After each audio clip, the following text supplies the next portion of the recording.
the best crypto asset? Well, Bitcoin's the best crypto asset. There's no second best. I'm the only guy in the world that's got both a Bitcoin tattoo and a Luna tattoo. You know, I met Doe, I don't know, 3-4 years ago. He is a brilliant young man. And he had this idea of an algorithm stablecoin. FTT, that is the token of FTX. Sam Bankman-Fried, everything this man touches turns to gold. At Celsius, we don't lock you up. We always act in your best interest. Terra blockchain. This is halted, meaning basically no economic activity can go on here. Fuck me! What the fuck? Hey, Doe, I just wanted to let you know jail's not that bad. It's not the worst thing ever. Cards are $99, which doesn't sound like very much for what you're getting. Toast to the moon. But Sam is not a traditional billionaire because he believes in the concept of earn to give. I didn't get $100,000 left in my bank account. Trying to think of a good example of a trade where I've lost a ton of money. Oh, it went to zero! Yeah! Finance is a massive, unregulated global monopoly now. They put FTX out of business. You already know what time it is. Crypto in the morning. Crypto in the morning. Crypto in the morning. Waiting on phone. Crypto in the morning. Crypto in the morning. Crypto in the morning. Crypto in the morning. Crypto in the morning. Waiting on phone. Crypto in the morning. Crypto in the morning. Smoking no blunt on my way to the gym. 11 a.m. I'm already tuned in. Got me some hacks and I'm making a stake. Got me some hadron, I'm making it rain. Pay me some maxi and that's just in case. GymRatCrypto sent me to show you the way. D5 Pro, yeah. Crypto in the morning. Crypto in the morning. Crypto in the morning. Crypto in the morning. Crypto in the morning. Crypto in the morning. Crypto in the morning. Crypto in the morning. Crypto in the morning. Crypto in the morning.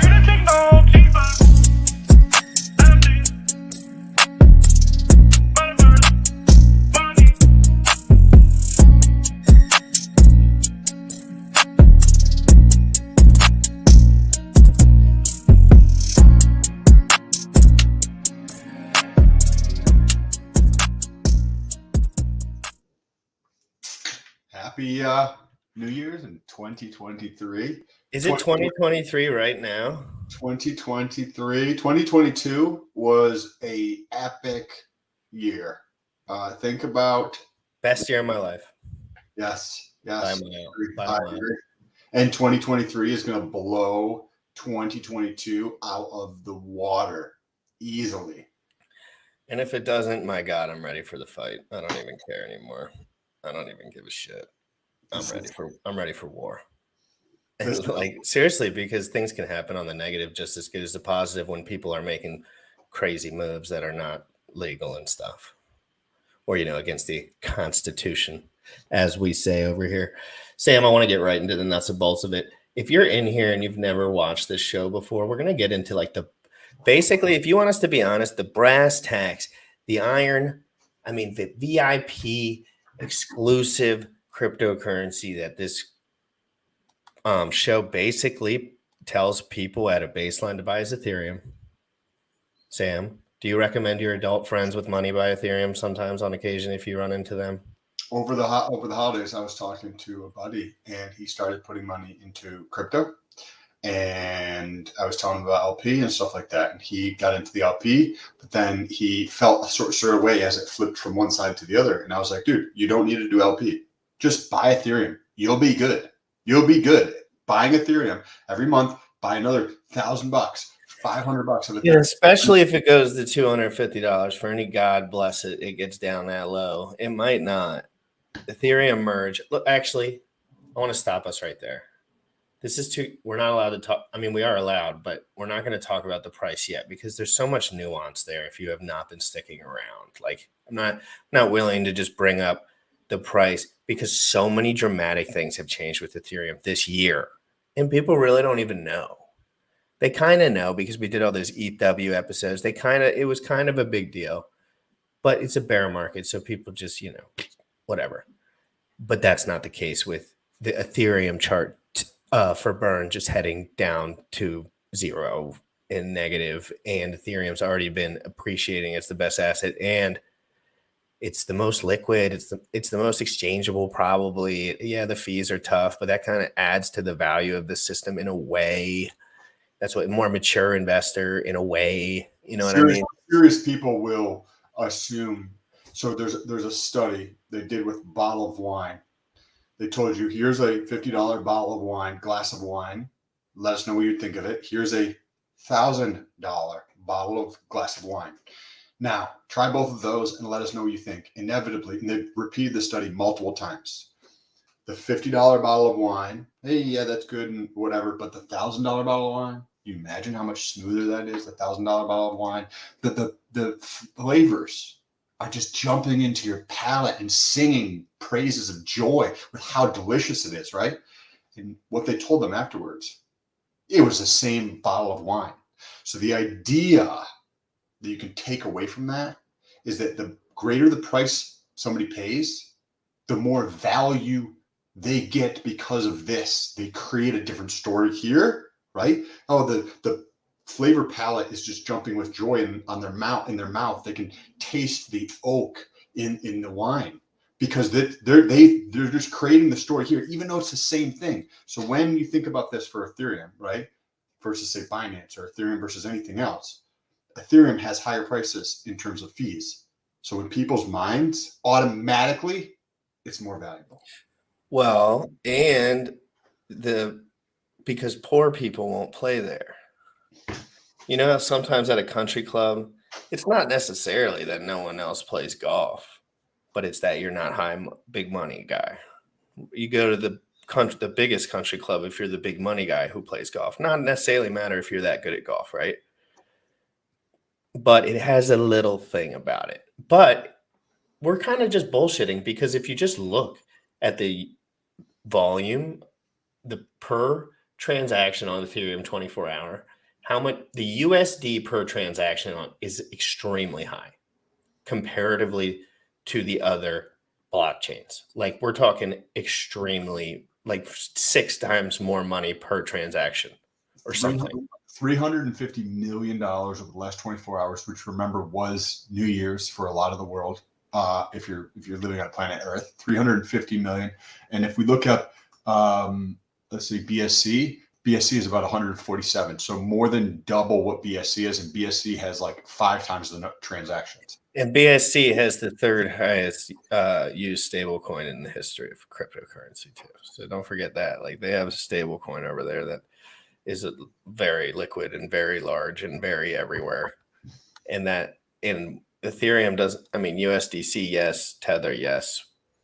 Those are going to be the primarily traded assets on the platform, but that doesn't make a difference. It's like, it's about how much money people are putting onto the damn thing.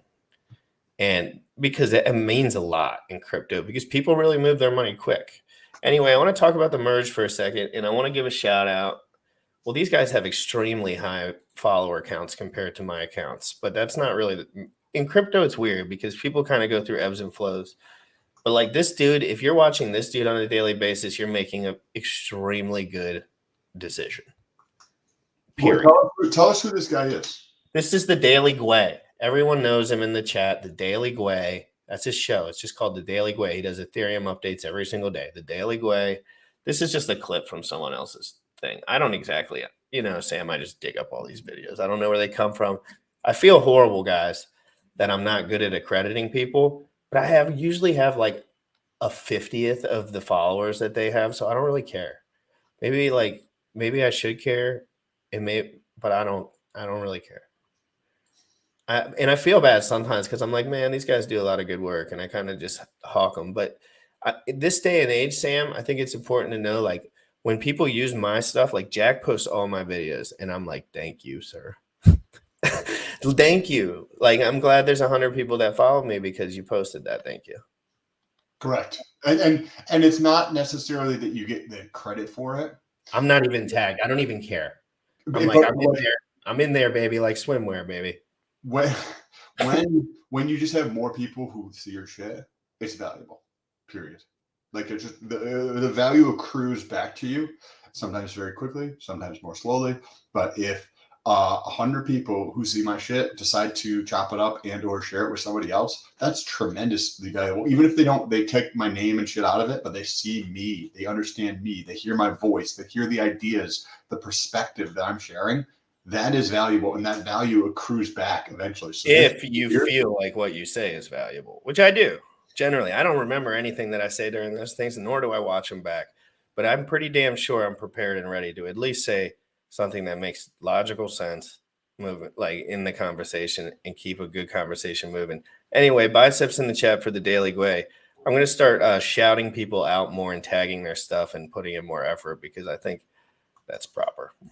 We should get that was negative, and then we had the merge, which was like the most positive event in Ethereum's history, happening among all that negative that was happening to the rest of the crypto ecosystem. And I know in Bitcoiner land, they love to make this distinction between like Bitcoin and crypto, right? And as much as I kind of hate them for doing that because they put Ethereum in the crypto bucket and they don't never make the distinction about Ethereum, I think there's something to that, because there's a lot of crypto that is hot air, that is just crap, right? We've seen a lot of it blow up, and there are things that are kind of labeled crypto that shouldn't be, like a lot of these CeFi services that people say, oh, this is crypto. It's like, no, it's not crypto, right? It's kind of a service that works with crypto, but it's not what we know as crypto, right? The on-chain stuff that we do, the networks behind this industry.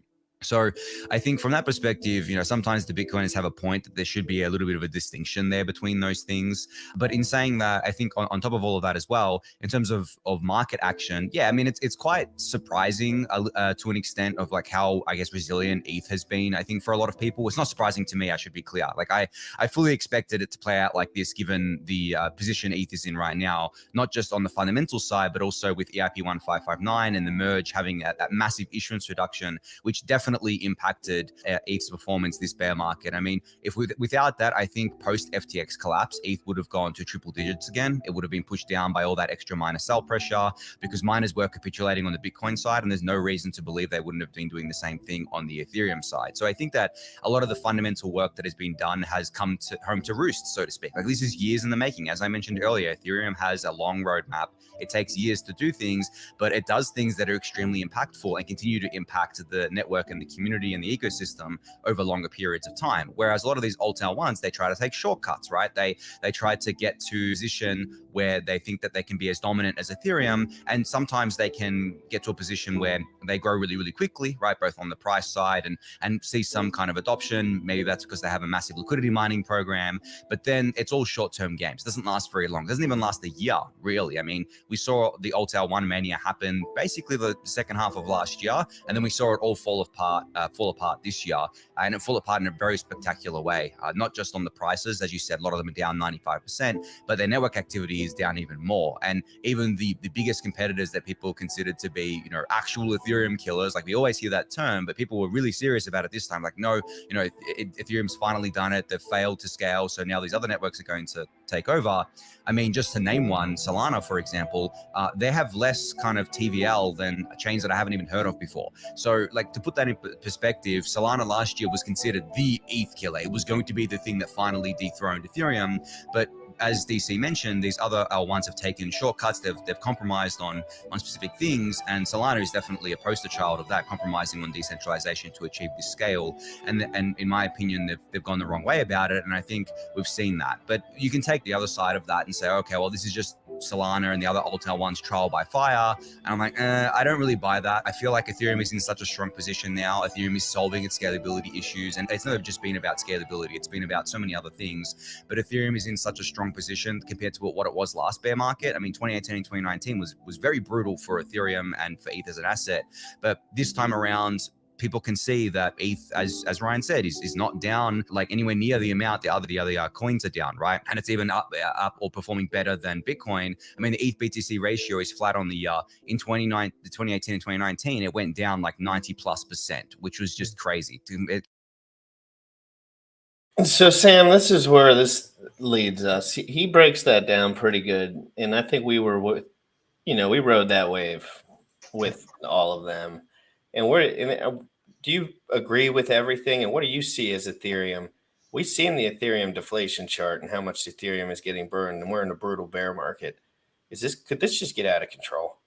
You know, when projects launch, like we've seen them throughout this past year, 2022, where they're like, oh, we have this burning feature, right? Well, when is a burning feature valuable, right? When is it most valuable? It's not at the beginning. Burning doesn't do diddly squat when there's nobody in the fucking network, right? When is it most valuable? When it is at its peak frothiness, right? Because it has a lot of burn. And what's happened with the merge, Ethereum is poised. It's been out for a long time. It also has the largest amount of USD volume traded per day, right? So this, and it's already deflationary, right? In the bottom of a bear market, it's already deflationary. So as we move forward and we get into this bull run, maybe it's the next quarter, maybe it's 4 quarters, maybe it's 7 quarters. I don't know. But as we do, I like that you said that because you're realistic and you've seen this before, probably. We don't know. We don't know. Well, you do kind of know in your head. You feel like it could. Well, you never know exactly, but you understand that something would have to happen. So you're saying 7 months, 8 months, 8 quarters, 4 quarters, 2 quarters. Guys, frankly, this is basically up to innovation at this point and people catching on fast, because blockchain transparent transactions is just as powerful, truthfully, as the internet itself, in my opinion. I think the way transparent finances globally is just as important as the internet, if not more important.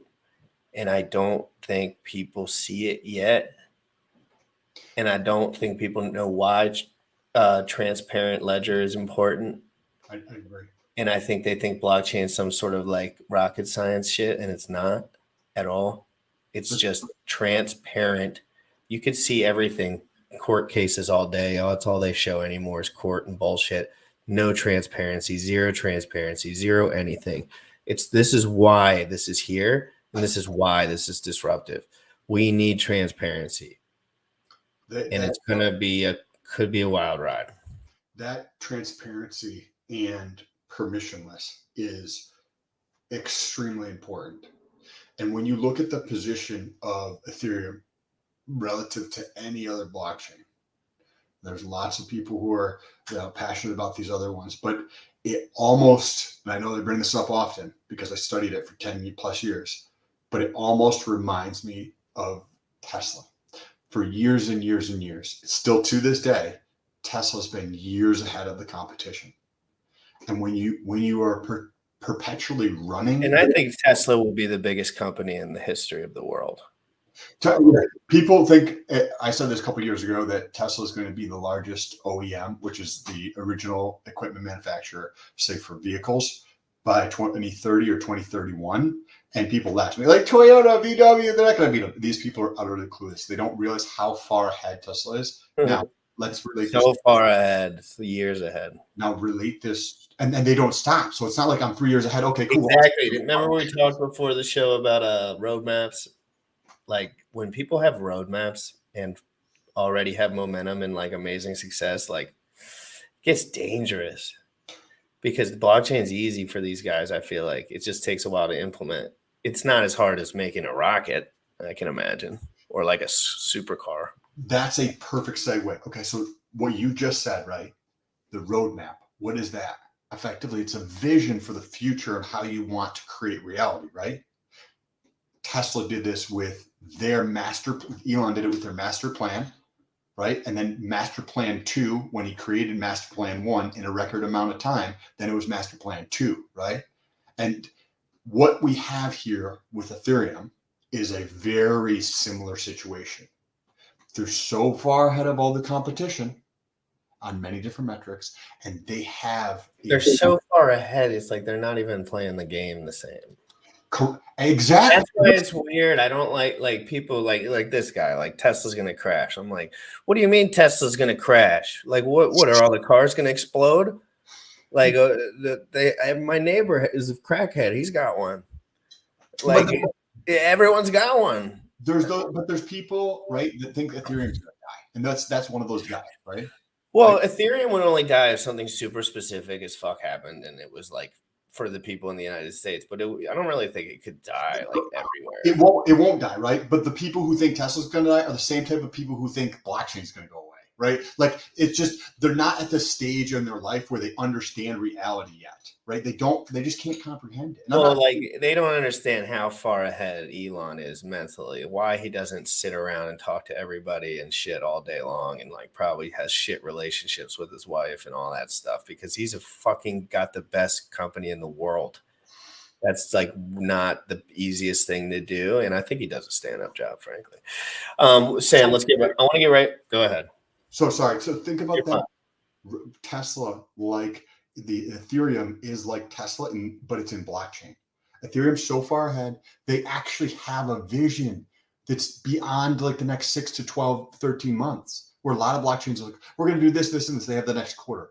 Right, we have like 5 different stages to get to this thing, and we don't have any. I don't have any faith that these 5 stages are going to be finished in 2023, maybe 2030. Right? They've got like sharding, and then they've got like sharding 2.0, and then they've got. And who knows? Like who knows? Like who knows what even people even care about at that point? But they're doing it. They're going. They're doing it. And I have a feeling that they're years ahead, and I have a feeling that all the other layer ones that are popular have to wait for him to finish. Another cool thing about being the dominant layer one is they wait for you to finish, and then they sell all their people your same thing. And there's time in between that. Like there's real time where they implement something and everyone else is scrambling to figure out how to copy it and scrambling how to figure out how to keep up with his next move. So and that's probably how Tesla is too. They probably just have to study him and figure out what to do with their cars. That's probably how they do it. I can only imagine. Like there's somebody in every one of those car companies who basically just like studies all their like press releases and all their documentation, because of course that's probably where the best of the best minds are for this right now. And what else can you do? There's only so many guys that can be at the top of the game at one time. Vitalik's at the top of the game. Yes, and they're so far ahead of everybody else. I'm bullish on Ethereum. I think that we're at like this very beginning point before shit like the rest of society starts getting into crypto. Where are they going to go? Where are they going to go? They're not going to go to all these other shit fucking L1s. They might go to Bitcoin if they can figure out how to do it. They might go to Bitcoin, and then where are they going to go next? Ethereum. And if they figure out that Bitcoin can't scale, they don't have a roadmap, and then they don't have anyone working on it. Well, I don't want to say that's the truth, but you know what I mean? It's a harder scale situation when it comes to after the merge, things really changed dramatically. We have to wait for a little legislation. We got to wait for some things, but it could be a brutal 1.5, 2 years. It really, really could. But best case scenario, like innovation does its thing and the humans stay out of it and things started moving quicker than we think. But humans have a funny way of creating pandemic viruses. Like Sam, like is this it's almost as simple as that. Like it's like I always say, like, will that price chart go down if a nuke goes off in China? Probably.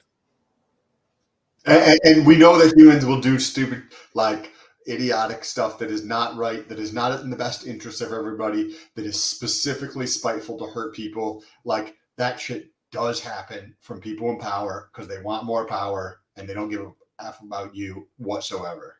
So if it happens with the YouTube channels too. Like I watch a bunch of YouTube channels, check everyone out. People think that, and I'm not saying this like bragging really, but there's some guys that think I'm smart probably, and they've watched my channel, and that's cool. That's exactly what I want. But I don't follow anyone else to figure out exactly what I'm going to say or like do. Like I want to talk. I think that I have value, and that's why I think my channel does all right. But like, if you think you don't have value unless you're hawking other people's shit and not paying attention to like, I think I'm the best of the best. Like, I think that when it comes to sitting down and focusing and doubling down and discipline, like I can just outdo most people. And so watching other people try to copy someone else's kind of flow, it's unfortunate because they're not going to get anywhere. It has nothing to do with me care. I don't give a shit if you copy my flow. Like nobody can flow like me about the way that I am. But you have to have a really clear conscience. Like you have to know who you are to a degree, because you remember the image you project is the image you must protect. And like if you're projecting a wild ass image that's not you, you know that's going to crumble. So like you just got to be you, like double you, because there's a lot of people just like you, for sure. And how can you possibly be the best if you're copying somebody else? You're copying the best. You can't like be the best if you're copying something else. But I don't think people think they are the best. I agree. So that's the whole thing. It's like I want people to realize that they are the best at what I agree. they're the best at. I say that, and I tell people that like, I'm fucking better than you every single day, and they get so irritated and pussy. But like literally, you can't be better than me at living my life. Like I don't care what you think about yourself, but you should be the best at you.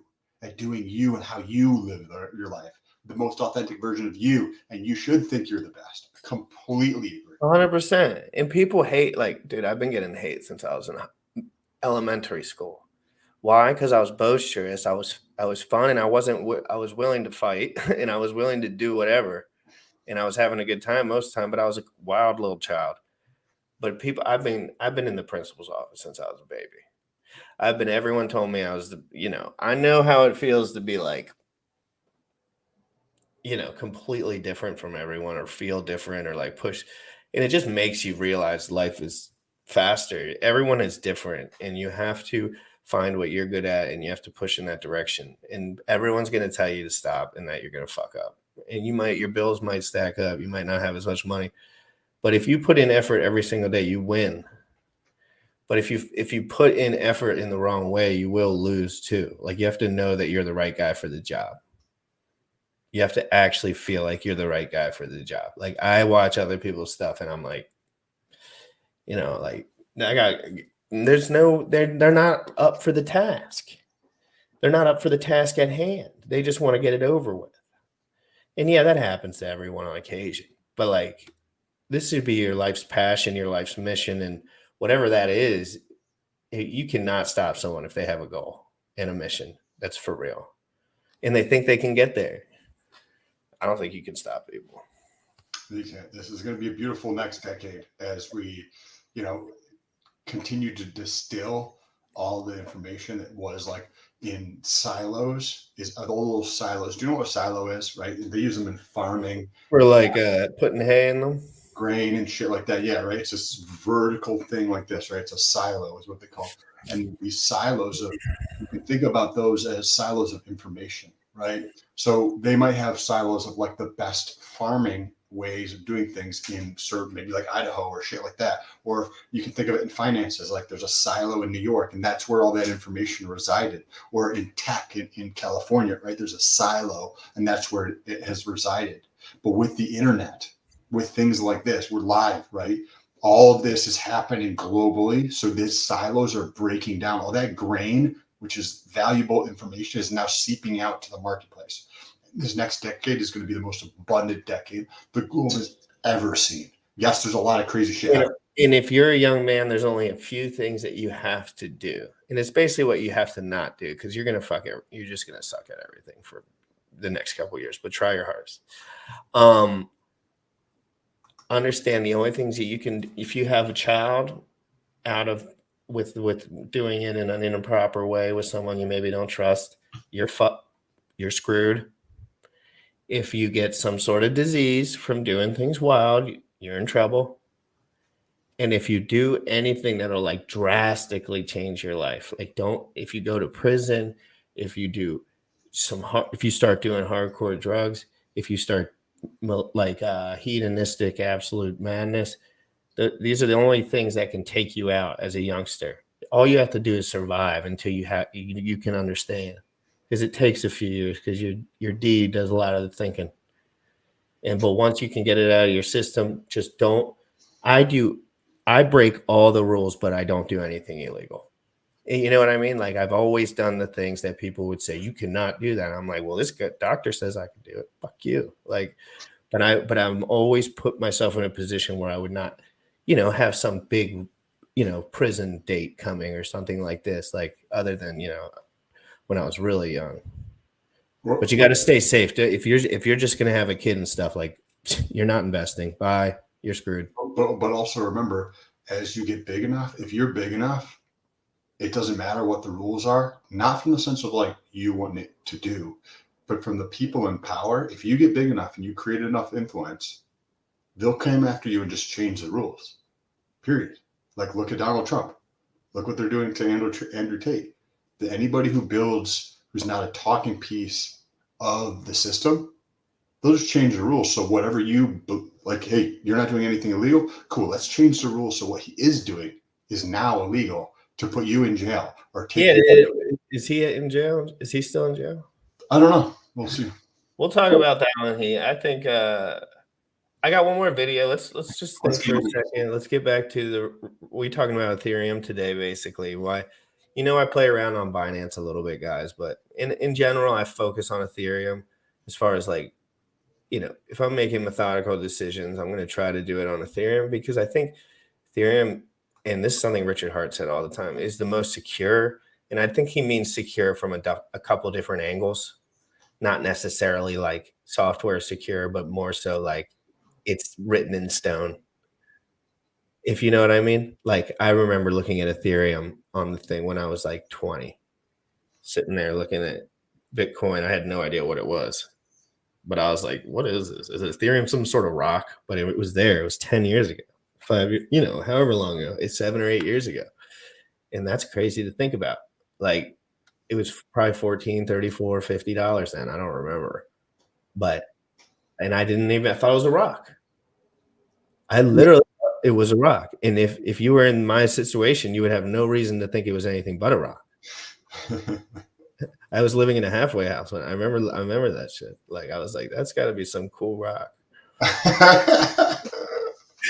Oh God, I'm so stupid. But anyway, we're gonna look back at 5 years from today and be like, holy shit, we were so ahead of everybody else. Like, no joke. But anyways, let's get into this video. This is on Ethereum. This is a later part of the Top Gwei dude, and he's getting into some good points here. So let's get into this. Yeah. Well, this is a different. This might not be the Gwei guy as much. This is a little. Just listen up, hold tight, and I hope these guys don't just. Guys, I have every single one of my videos is not monetized. Every single, like, literally, there's like 3 that are. So just understand, like, I'm pretty aware that when I play clips, like, all that stuff goes down, and I really don't care. There's something called fair use. So if we use other people's content in the term of like journalism, as in like, hey, let's cover this guy's video and then talk about it, that's called fair use, and it is perfectly legal to do so.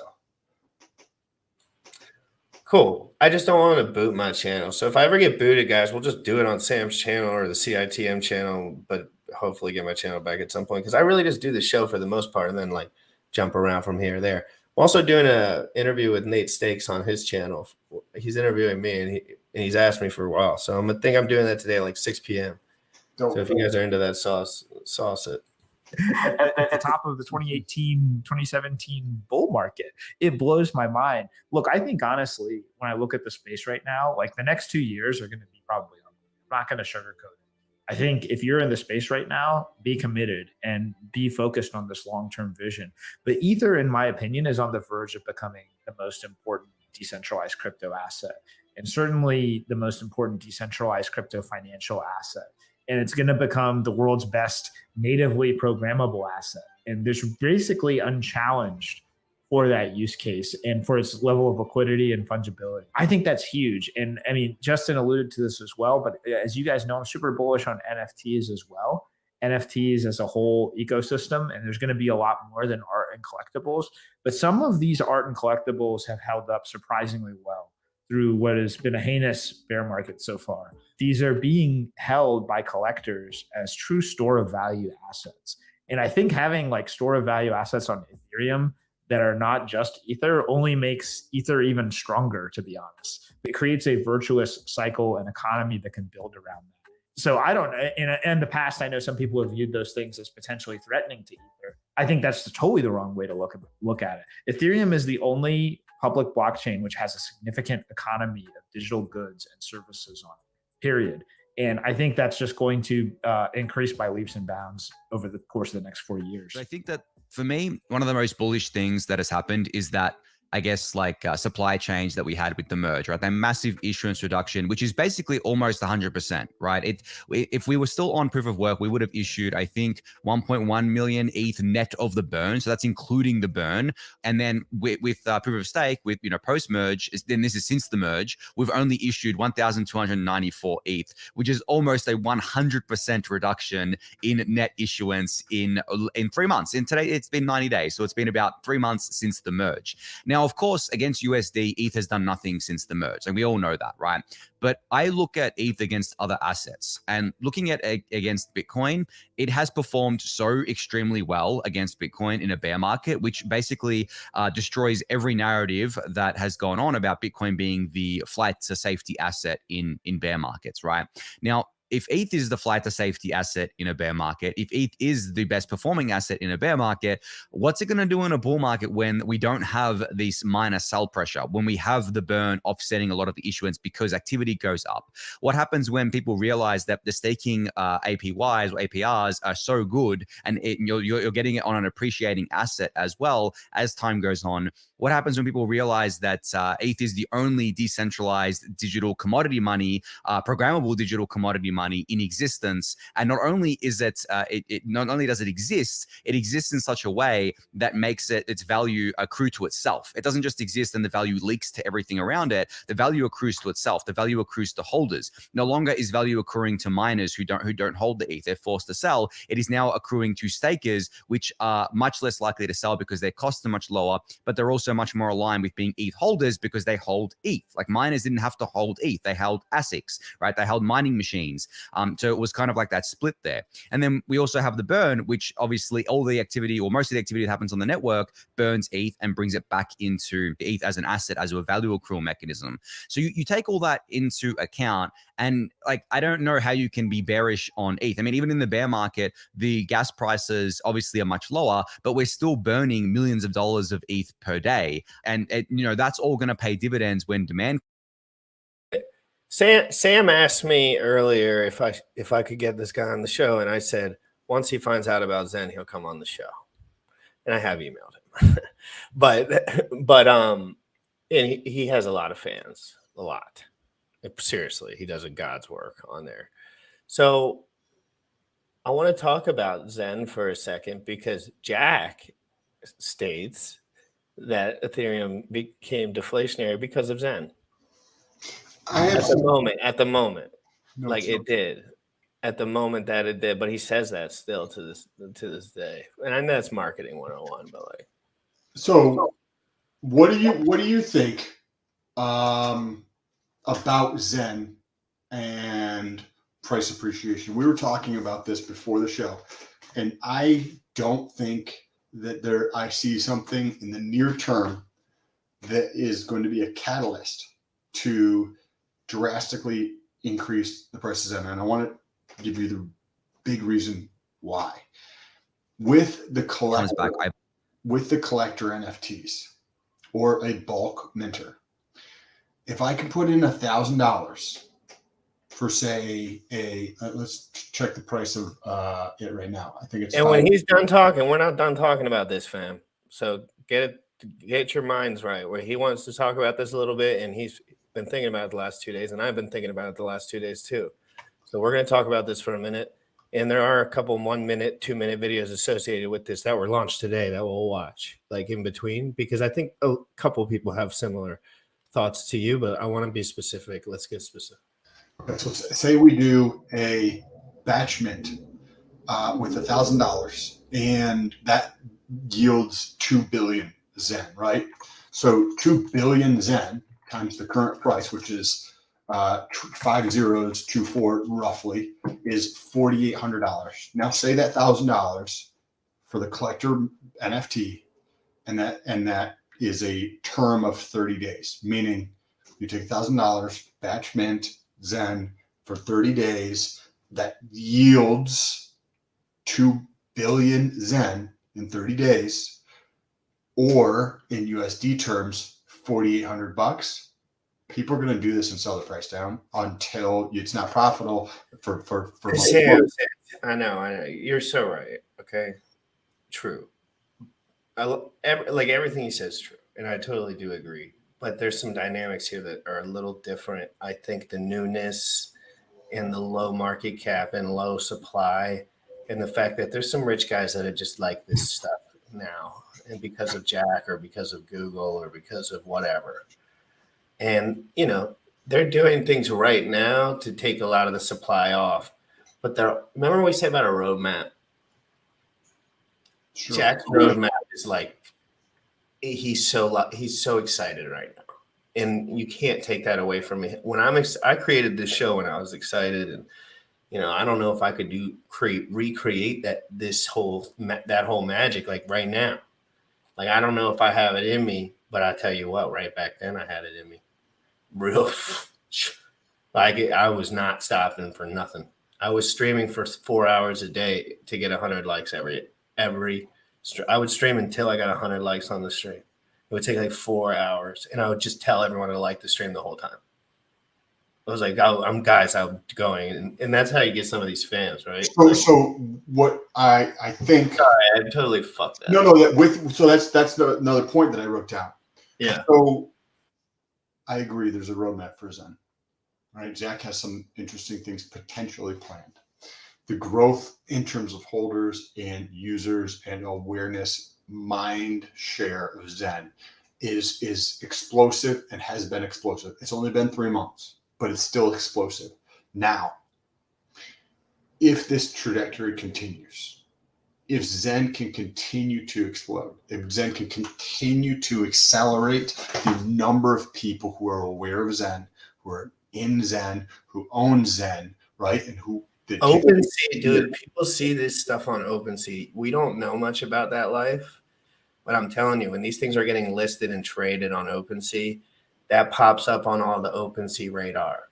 And it just has more exposure. I think it's a lot to do with exposure, future price appreciation, near future, because big guys are buying up the supply and everyone thinks it's going to zero. Sam, I've seen this game play a million times. It's like the liquidity's drying up to the point where there's just going to be nothing left. And then it pistons because of a small buy. It's not or something reasonable, right? It's just because it's just a time thing. At some point, supply goes poo. Rich guys have been buying it. Poor guys have been selling it. And I get worried that it's going to merge into like an extremely centralized entity. So that's where I was going with this. Yeah. Now think about this, right? If we continue to see this growth, where more and more and more people are in the crypto space. Remember, the crypto space as of a year ago was approximately 3.5% of the global population. Maybe it's 6%, maybe it's 8% today, right? Now, if this percentage of people in crypto continue to, that Zen as a portion of the total continues to expand and grow, what does that do? It presents opportunities that people can't comprehend today. Does that mean creating an entire new blockchain? Does that mean now everybody is aware of this thing and they start using this for transactions? Does this mean that like there's something new that we have? What if there's a video game that comes out and it only has Zen? Right? For the currencies. Probably will happen, dude. Like Jack's insane. And his work rate is faster than mine, and that's great. And more effective, clearly. But he's insane. Like he's up, he's at it, he's ready, he's working out, he's doing pull-ups, he's doing push-ups, he's doing, you know what I mean? Like seriously, like he sends me pictures sometimes. Dude's crushing it. What is Zen? Zen is an ERC20 that is immutable, that has no admin keys, but had a fair mint distribution off the jump. All you need to do to mint Zen, started at a supply of 0. All you needed to do to mint Zen was go to zen.network, put in the certain amount of days. At this point, you can do up to 440 days. It started at a max of 100. And there's an exponential rate that slowly declines over time. And it's just a Bitcoin, basically, but it doesn't burn any energy. And you just mint it by paying a gas fee, 1 BMU gas fee on Ethereum. And then that's how the coins are in existence. So there's no pre-allocation to the founder. And that's a big reason why Zen's really important, because there was no pre-allocation to the founder. And that's a big, trust me, these legislators, they pay attention to that stuff. I listen. and they're getting locked in. They're figuring this stuff out. They're figuring out about regurgitated liquidity within these pools, like who's really making the money around here. And so yeah, it's just an ERC20 that you can buy, stake, and trade, and it has really efficient staking, really efficient end staking, which I like. What would you say? Tim Crane asks, to sell him on Zen. Why should I get into it? Now, I'm going to touch on this, and then I want to hear your thoughts on this. I'm not going to say that you should get into Zen. I think that understanding the best practices in crypto, like a fair distribution, like immutable code, like something that's permissionless, all of these things that come with a well-designed crypto for the people, I think you should understand, right?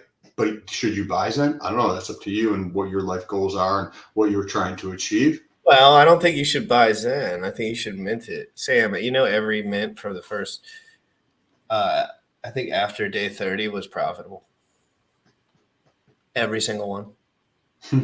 Every single one. That means not one was not profitable.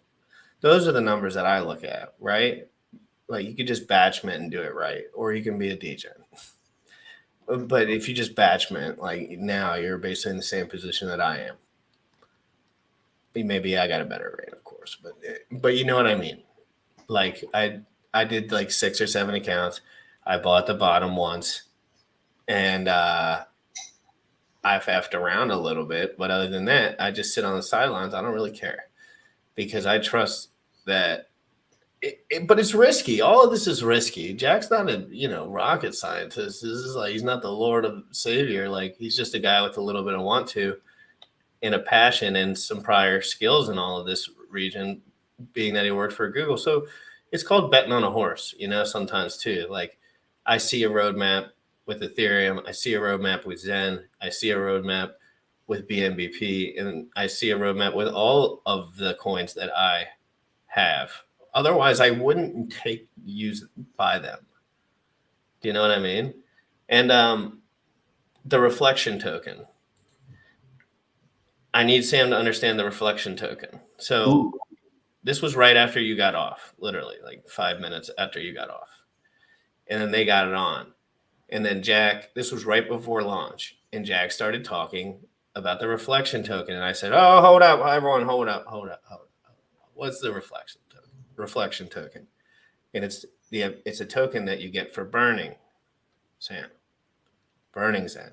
So just stick with me, because he told this for the first time on the show right after you got off, and I had a wild couple days, and so let's play it back, and you just tell me to stop when you want, all right? Because and I don't like to hear myself too much, so I'm gonna just sit here and shut the fuck up.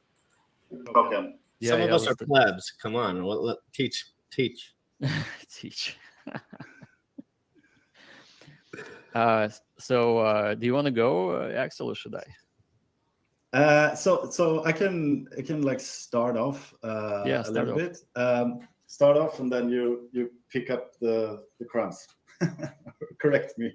Now, if you have Zen, what kind of incentives can we create in order to burn Zen or whatever? You need to, in order for you to burn Zen, it needs to be done into something that's going to be worth more. So with reflection, we can create something that, let's say we create a new token which has a limited supply of, let's say, 100 million, and then you create you're also using the fact that you have many other users that could compete with each other. So let's say the issuance of these 100 million tokens would be split up. So you would incentivize early adoption. So you would have, for instance, 5 million that would be issued the first month. And the only way to get those tokens would be to burn Zen. And if we are 2 people who burn Zen, I I burn 2 billion Zen and Jack burns 1 billion Zen, then I would get 60%, 66%, 2/3 of that issuance that month. So you get 2 shares, I get 1 share. Exactly. And then the next month you would have, so the first month would be like, say, 5 million. The next month it could be 4,900,000 or something smaller. So it would be increasingly going smaller and smaller and smaller. So you're incentivized to do this earlier on, because in month 50 or whatever, there might just be like 700,000 left or something. That more people. So the longer adoption spreads and the longer it takes, the more people would be competing for the same amount of limited tokens. This is fascinating. Are you sticking with him, Sam? I am. Yes. Yes. Oh God, Sam is so smart. I lost him, and I did the interview, and I lost him. Sam, please, I'm going to keep it up. I'm going to let it go. If you want me to stop, just Please. stop. So for what he said so far, right, is that the supply of this token B, right, Zen 2 reflection token, whatever we want to call it, the supply is going to be limited in terms of there's the amount of inflation, where Zen is unlimited inflation, right?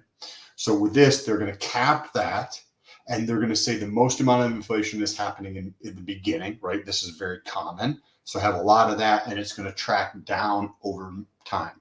Now, do you remember and you're going to like this too, because it's another copy or another iteration on the adoption amplifier.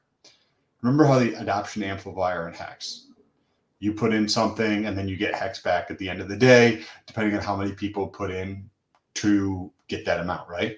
So if you and I put in, right, the equal amounts, then you and I would split the total amount of issuance for that day, right? But if there was 37 people who put in, then we'd all get 1/37th, assuming we would put in equal amounts. So that idea, but instead of on a daily basis, on a monthly basis, and you burn Zen and you get this other thing in return. So the adoption amplifier. Thank God for Sam Stolt. Thank God for Sam Stolt. I hope Sam never leaves the show, because Sam, these details, it sometimes when you've been looking at the same thing for a while, it gets like sloshed together in a way. And I'm like trying to keep track of ASICs now, because I see a lot of volume over there. So I kind of participated over there a little bit, just a little bit, nothing crazy. And I think that's interesting. Interesting. So think about that though. We've had this conversation off screen, right? But like the adoption amplifier with this versus all the other things that Jack has done. That's what I'm saying, bro. Every day is an adoption amplifier in Zen, for real, because things are happening now that unrecognizable compared to the future, and the liquidity is drying up, which makes me happy as a clam. That's too much liquidity off the jump. I don't think liquidity is going to dry up too much more personally. I don't. Well, no, I know, but it's enough where someone with a serious amount of money could really pop that boy and get everyone one-sided on the LP, and you know how that rolls. The amount of volume in Zen over the last 24 hours. 1.2 million. Versus the amount of liquidity. Remember that ratio I told you about? It's probably 2.5 now, 2.5 ratio or 1. Yes, it's a 3. It's a 3. So that means, so anybody who likes LP. That's electric. Anybody who likes LP, right? If you could earn fees on your money 3 times a day or just once a day, what would you rather do? Hey, will you can you do full range on that and make any money? You could do full range. You're gonna make less in fees. I know, but like it's so volatile that you're probably gonna lose to a side eventually. But like if you full range it with like 10 grand, are you gonna make a good amount of money? I personally wouldn't do full range. I might do like say the full range. Yeah. I would just cut it in slightly, but do it so it doesn't. You don't have to adjust it very frequently. Still do very, very wide range. Yeah, Zen LP is brutal. It's brutal. It's brutal. It's brutal. Yeah. But let's get back into this reflective. Yeah, Sam, please keep that thinking cap of yours on, because Jack's about to go into his segment. This is a long video too. Remember, guys, I streamed 8 hours on this day, so give me a little shellacky poo. So that's one thing. But then you could also from that create other kinds of incentives. So to like how do you incentivize people then to have this to get this limited token, but also to stay in that limited token? And this is where a reflection comes in, because you could be faced with like two scenarios here where you could either get the token and like sell it after you have it, or you could be given an incentive to keep it. Whereas if you stake it, you would earn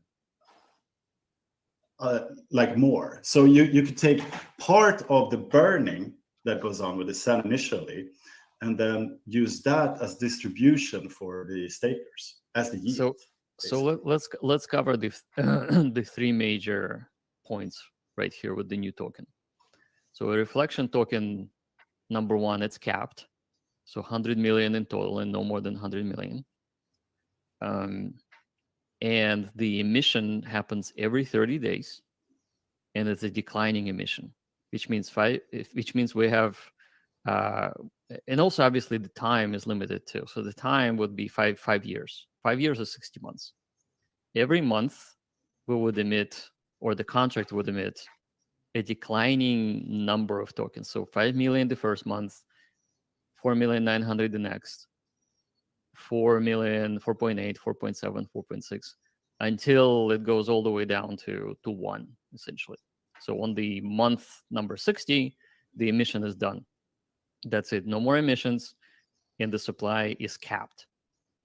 Now, that's number one item in the tokenomics. 100 million? 100 million cap. 5 years, emissions. Every month, emissions are declining by some percentage point. So it could be like 3%, could be 5%. So every month, there's less and less to be produced. Now, that's the production aspect. Now, how can we make people compete to get those tokens? So what they can do is they can compete by burning Zen. So if 3 of us are within the ecosystem, and there's only 3 of us, and each one of us have Zen, then we can compete with each other for the monthly emissions. So Zensu could be burning 2 billion, I'm burning 1 billion, and GymRat is burning half a billion, which means that Zensu gets 2 shares, I get 1 share, and GymRat gets half a share. Now, GymRat might say, wait a second, those guys are getting the most, and I'm getting the least. You're gonna feel like adding to the burn, at least to make it equal in terms of shares. Make it reflexive. So yeah, reflexive. So we would encourage people to compete with their burn, and we will show a dashboard, a leaderboard, who is burning the most and what the ratios of the distribution for the first month. So the 3 of us, if there's only 3 of us playing, we're going to end up competing who burns the most and who gets the most of the new token. So that's great for Zen, because Zen becomes even more deflationary, and we're competing based on our holdings of Zen. Now, let's say that for the sake of argument, now we have equalized our shares, we have decided to burn 2 billion each, and now we have a 33% each coming from this 5 million emission on the first month. So we're splitting the pie by 3 equal shares. Now here's the interesting part, and that's where the reflection comes from. So Zensu decides to mint and to put the new token in his wallet. GymRat does the same thing. What I will do, I will not mint, I will stake the new token for a year. So when I stake my token and I don't drop it in my wallet, I get extra 10% that you guys actually will be paying me. So for not having the delayed gratification, your reward is less, and I get more reward through a reflection of your action. So specifically, if you grab the tokens, you actually will end up leaving some on the table for me. So even though the pie chart was equal, 33% each, Now you guys are taking 30% back and you're leaving 3% each for me. So in my case, if I keep it staked and I don't grab it, I get extra 6%. So I was at 33%. Now I get 6% more. And now by not grabbing everything right away, by not minting it right away, by staking it for a long period of time, I get this extra bonus, extra 6%. So that's where the reflection comes from, user action. Now, if all of us stake, then we remain at 33% each. But now imagine this is millions of people playing. And a lot of people are like, I just want to mint and sell. They're going to mint and sell, but they're going to leave this extra bonus percentages on the table that will be distributed to the stakers. So that will allow the yield to be generated by people who are delaying gratification, who are staking for a long time, who are locking in the new token, and actually getting yield. So anybody who holds new token in the contract staked will be generating yield from all the degens that they just want to dump it on the market. So the incentives will be such as that the not only token is capped, but also at the same time has the yield that is getting paid by all the people who are leaving the network. Does that make sense? Yeah, it makes sense, Jack. So what effectively he's saying, right, is you and I say participate in burning Zen to get this reflexive token. And when we do this, we each get 50. Say you put in 1 billion Zen, I put in 1 billion Zen to burn. Then you get 50% of the monthly supply. I get 50% of the monthly supply of this token that's going to be issued on a 30-day basis for 60 months. Now, I decide to stake mine, and you're like, oh damn, I can get a double on my shit, and you decide to take it and sell it. Well, you would get 45% of that monthly total, or 10% less. It sounds like, from what he's saying, 10% less as you put into your wallet. That 10% then goes to me. Now, here's the question I would have on this. If I staked for 30 days and then I pull that out, am I getting penalized? Am I getting that 10% reduction in how much I get? I would like to know that, because he doesn't cover that. I don't know if he gets into it shortly, but I want to know, after a stake ends, do I get penalized? And what is the minimum amount of time that you can stake? Does he get into some of these details as you? I don't remember, but we can play it for the next. Finish. Let's get back into this. Let's get back into it. And sorry, guys, I'm just answering some emails and stuff while I go. But Sam's getting all the information he needs right now, and we're excited for the future. So let's get it going. And smash that like button if you're in here. What the hell? Smash that like button. Hit the bell. Share it out. Let everyone know I'm here every single day at 11 a.m. Eastern with STOLT. Sam, on the 19th, I'm leaving. Can you just do the show about whatever for 7 days? Yeah. That would be fucking amazing. Yes. Because I'm going to be somewhere far in the depths. Let's talk about that after. Let's get right back into it. It makes a lot of sense, but I'm wondering, why are you trolling everyone so hard with all of these awesome incentives with the first principle? It's like, it's almost, this is just how I see it. It's like, I guess you have a good situation and you know how to do a lot of this blockchain stuff. And we see a lot of people asking for so much money and then waiting. And I'm not pointing anyone out in particular. To be honest, you see this all over the place. This is not new. But as so much money is transferred and so much, and now you're doing this reflexive token. So guys like me, you know what guys like me were thinking? We thought we were cute. We thought we could stay and use that price appreciation and just sell some of our bag. But now I'm like, damn, I could use my bag. And this is how it comes into play as a user. Now I'm thinking, God, okay, well, I'll take that portion of my bag. Maybe I should add that extra incentive. It's just another incentive.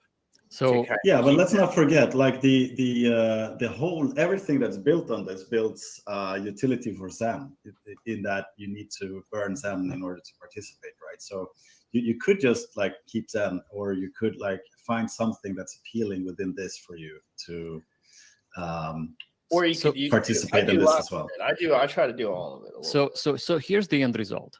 If Zen is cash, the new token is something that you stake for a long time and you get yield. It's kind of like a bond that gets reflection from all other players, millions of players. They're paying you by not staking. So you can convert Zen to a yield generating asset, digital asset that burns Zen, so makes Zen obviously more scarce. But this new project, this new token will embed the scarcity and the benefits to the people who are forced not to sell because they're staking. They're forced. I mean, they're not forced. They would say like, listen, I have burned 20 billion Zen on this. I am not dumping it. I'm holding it because I'm getting yield every month. So every month when the emissions happen, all of the people, and this actually comes with the 2080 rule. Are we familiar with the 2080 Pareto distribution? So let's say that 20% of people are smart and 80% of people are not so smart. They just want to exit. So those people who are exiting are paying the 20% who are holding. So converting Zen to a yield-bearing digital asset in the form of a new token is a vertical derivative on top of the Zen's ecosystem that helps people who are holding Zen too. Because if those people are not participating and they're just holding Zen, and Zen is getting burned by this new protocol, this new token, they get benefit too, because it's just not as much benefit. But this is what's coming. This is what's coming. Right, Things like that is what we're creating. It's very exciting. Yeah, so it's like a token distribution model again, where you have to compete for the allocations. You have to be incentivized to burn Zen in order to do so. And at the time of mint, so to speak, you're given basically two options: to either mint it and but then pay like sort of a 10% penalty distributed to stakers as yield, or you stake it for like minimum a year or something. So then you're you can acquiring that yield. So you can call it penalty, or you can call it less of a reward for yourself. And people who are following the proper behavior, making the holding the new token close, they get a benefit every month. Now this is 60-month project would have been, or the tokenomics would indicate that there's at least 60 events that will pay you the yield, right? So if you hold it for the whole 60-month period, you're collecting yield through the community participation and the community action of this economic outcome, technically. Okay, let me say something. Jack, you move quick, bro. And that's all I got to say about that. Two, I want to know, what have you seen these? What does this compare to the most? It reminds me of V2 liquidity providing with some different verbiage and some different software. It's almost to a degree like, let's say I have Binance and BNBP. Yeah, I could put all my BNBP into the liquidity pool and I could earn fees on that while people trade and just lose their fee. They're technically getting that worse end of that deal, I guess. But it's just another way to earn yield on your tokens. Correct? Exactly. I would say, first of all, like all of this is, it's just another way to earn yield on your token, right? Yeah, but you don't get to retain that token. And then what's the utility of that token other than, well, I guess it's just the yield, right? So that's what I mean. The Senzu did mention that it's a 1-year minimum, right? So that means if you stake it for, say, if you take 1 billion Zen, you burn it for this reflexive token in month 1, which, if depending on how many parties are involved in month 1, you get a proportion of that total, right? So if you got, say, 10% of the pool because there was 9 other people who also did $1 billion, and all 9 of those people took their shit out, then you would get another 9%, right? So you get 90% more value by you being in the percentage of people who actually staked, right? Then month number 2 happens, right? And then the same thing happens in month number 2. You could build a very large position in that. How will the value of that stand up? We don't know. I don't know. I definitely is there like a white paper or something on this reflexive token? Probably not yet, but maybe, and we'll look at all this. But we do actually have to go. Yes, we do. Thank you guys. Happy New Year's. I hope everybody's doing awesome. Happy New Year, everyone. 2023. Let's make it as good as we can. Guys, we're all going to make mistakes. But just remember. You're not Joe Biden's son. Sorry. If you are honest with everyone around you and trying your best, most of the time, you'll be all right. So just try to do that at a minimum. Don't be doing anything crazy, guys. Focus up. Try to find your mission and attack it with full force. Peace and love. Yeah. Hold on. I wanna play the Zen Education. That intro, that thing that you the Zen intro thing with the dancing, that's a really good one. We love that here at Crypto in the Morning. So let's just get it straight into it, guys. All right, have an amazing day, everyone. Peace, love, happiness, prosperity, the whole entire dangy. I love this.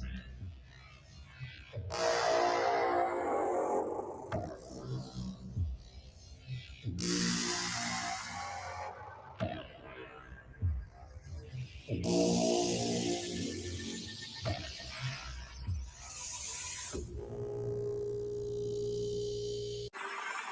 offer the cryonic union of science and entertainment.